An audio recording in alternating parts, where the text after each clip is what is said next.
Guys বিড়ি খাইতাছি, বিড়ি খাইবেন নাকি? বিড়ি না খাইলে কিন্তু মানুষ হওয়া যায় না। আমি আগেও কইছি, আবারও কইতাছি। সো আপনারা ব্যানসন খাইবেন, আমি ব্যানসনের প্রমোটার। ব্যানসন কিন্তু 22 টাকা হয়ে গেছে, 2 টাকা হওয়ার পুতারা বাড়াই দিছে। মাদার চোদাকে কারের নিচে মারা দরকার। এখন এই 2 টাকা ভাঙতি কই পাবো? কি অবস্থা গাইস? হোয়াটসঅ্যাপ, আমি রাদির ওয়াসের একটা গুন্ডা। Welcome to my channel technical গুন্ডা। আজকে আমরা একটা স্যামসাং এর ফোন রিভিউ করব। স্যামসাং এর সবচেয়ে compact phone Samsung Galaxy S25। আজকে আমার মাথা নষ্ট অবস্থায় ফোন রিভিউ করব। তো চলেন শুরু করা যাক। প্রথমে যদি আমরা ডিসপ্লের দিকে, এটা আপনারা ডিসপ্লে পাইতেছেন 6.1 ইঞ্চি dynamic AMOLED 2x panel, 120 hertz refresh rate, LTPO support করে, অর্থাৎ 1 to 120 hertz refresh rate support করব ভ্যারিয়েবলি। ডিসপ্লেটা অনেক ভাইব্রেন্ট পাঞ্চি কালার শো করব। ডিসপ্লে নিয়ে কোনো টেনশন নাই, ইউটিউবে ফেসবুকে ভিডিও দেখা মজা পাইবেন। ডিসপ্লেটা এক কথায় যদি বলতে চাই, একদম ফ্ল্যাগশিপ লেভেলের।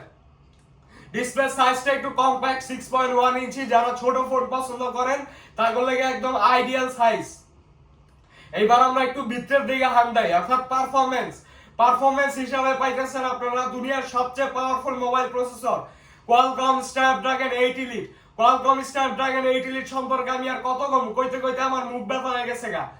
এটা হলো in terms of benchmark, in terms of performance, র পাওয়ার, সব দিক দিয়ে একদম টপ নচ, একদম টপ লেভেলের ফ্ল্যাগশিপ লেভেলের প্রসেসর। কিন্তু একটু ঝামেলা আছে এটাতে। স্যামসাং এই প্রসেসরটারে একটু আন্ডার ক্লক করে দিয়েছে, যেহেতু ফোনটা কম্প্যাক্ট সাইজ, হিটিং ম্যানেজ করার জন্য স্যামসাং প্রসেসরটারে একটু আন্ডার ক্লক করে দিয়েছে, অর্থাৎ ক্লক স্পিড একটু কমাই দিছে। এটারে পারফরম্যান্স হিসেবে টিউনিং করে নাই, বিকজ অফ থার্মাল থ্রটলিং, যেন হিটিংটা ম্যানেজ করা যায়। এবার আমরা র্যামের দিকে। র্যাম পাইতেছেন আপনারা এনে 12GB LPDDR5X র্যাম, একদম ফ্ল্যাগশিপ লেভেলের র্যাম টাইপ, অর্থাৎ রিড রাইট স্পিড হবে একদম দুর্দান্ত, কোনো টেনশন নাই। এবার এই স্টোরেজ 128GB তে শুরু হয়ে যায়। স্টোরেজও পাইতেছেন আপনারা UFS 4.0, যেটা একদম টপ লেভেলের স্টোরেজ টাইপ। এটা রিড রাইট স্পিড অনেক ভালো, ফোন তাড়াতাড়ি বুট হইব, একদম স্মুথ হইব, কোনো সমস্যা নাই। পারফরম্যান্স যদি এক কথায় কইতে চাই, প্রসেসর, র্যাম, স্টোরেজ তিনটা মিলায় যদি পারফরম্যান্স এক লগে কইতে চাই আমরা, পারফরম্যান্স হবে একদম টপ লেভেলের। পাবজি 120 FPS এ খেলতে পারবেন, যদিও এটা গেমিং ফোন না, তাও মোটামুটি আপনারা ভালোই গেমিং করতে পারবেন। এবার আমরা একটু সফটওয়্যারের দিকে।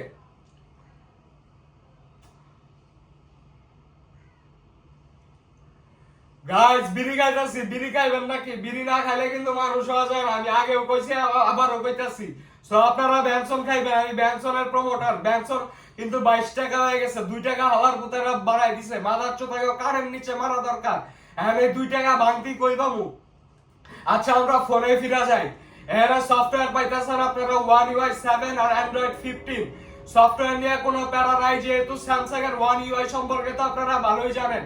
বেস্ট অ্যান্ড্রয়েড এক্সপিরিয়েন্স অফার করবো আপনার করে, কোনো প্যারা নাই, কোনো টেনশন নাই। সফটওয়্যার এক্সপিরিয়েন্স একদম টপ লেভেলের, একদম অ্যাপেলের সমান সফটওয়্যার এক্সপিরিয়েন্স পাইবেন। এবার আমরা একটু ব্যাটারির দিকে। এই জায়গায় একটু ঝামেলা আছে। ব্যাটারি পাইতেছেন ছোট সাইজ, 4000 mAh এর ব্যাটারি। স্যামসাং এখনো সিলিকন কার্বন ব্যাটারিতে শিফট হইতাছে না, কি লাগে আমি বুঝি না। স্যামসাং মারার চোদারে কারেন্ট নিচে মারা দরকার। হালার পো চাইনিজ কোম্পানিগুলো সিলিকন কার্বন ব্যাটারি ইউজ করতেছে, লেটেস্ট টেকনোলজি ইউজ করতেছে। সেখানে স্যামসাং আর অ্যাপেল এখনো পুরানো ওই লিথিয়াম আয়ন ব্যাটারি ইউজ করে।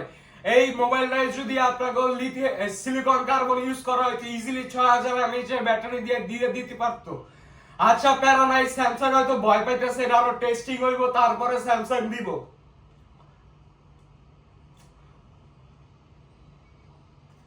বিড়ি বিড়ি খাইবেন গাইস, বিড়ি না খাইলে মানুষ হওয়া যায় না। এবার আমরা লাস্টের দিকে আয় পড়ছি। এবার ক্যামেরার দিকে এটাতে আপনারা 3টা ক্যামেরা পাইতেছেন। 50 মেগাপিক্সেলের মেইন ক্যামেরা, যেটা দিয়ে দুর্দান্ত ছবি হইব, কোনো টেনশন নাই। স্যামসাং এর S সিরিজ বলে কথা, কোনো প্যারা হইব না। আর আছে হইলো 10 মেগাপিক্সেলের একটা হইলো টেলিফোটো লেন্স, যেটা দিয়ে 3x অপটিক্যাল জুম করতে পারবেন, যেটার পোর্ট্রেট তুলতে পারবেন, যেটার পারফরম্যান্সও ভালো হইব। আর একটা আছে হলো 12 মেগাপিক্সেলের আলট্রা ওয়াইড ক্যামেরা, যেটা দিয়ে আলট্রা ওয়াইড ফটোগ্রাফি করতে পারবেন। সো ক্যামেরাটা ভালোই, খারাপ না, দাম হিসেবে ঠিকই আছে। এটা আনঅফিশিয়াল কিনতে আপনার 70-এর আশেপাশে খরচ হইব, টেনশন নিয়েন না। 6 মাস ওয়েট করেন, দাম কইমা যাবো গা। দাম যখন এটা 60-এর আশেপাশে আয়া যাইবো তখন নিয়েন। এখন আমরা ওভারঅল যদি কয়ে দেই, যারা কম্প্যাক্ট সাইজ ফোন পছন্দ করেন তাদের জন্য এই ফোনটা একদম আইডিয়াল। এর চেয়ে বেস্ট ফোন আর মার্কেটে নাই কম্প্যাক্ট সাইজের মধ্যে, অ্যান্ড্রয়েড এর মধ্যে। বুঝতেই পারছেন আপনারা। তো আমরা ভিডিওর শেষের দিকে আয় পড়ছি। ভিডিওর শেষে একটা টিপস দিয়ে দেই, আপনারা এই গাঞ্জা মাঞ্জা এটি খায়েন না, সব শুকনা নেশা করেন না। যদি নেশা করতেই হয় তাহলে মদ খাইবেন। মদ হইলো ভালো, এটা ফলের রস দিয়ে বানায়। আপনারা মদ খাইবেন, কোনো টেনশন হইব না, জীবন হইব বিন্দাস। আর সবাই লাইক কমেন্ট সাবস্ক্রাইব শেয়ার করবি, নাইলে কইলাম মলম লাগাই দিবে, একদম ভচ্ছ হয়ে যাবি আমার পুতেরা। কথাটা মাথায় রাইস।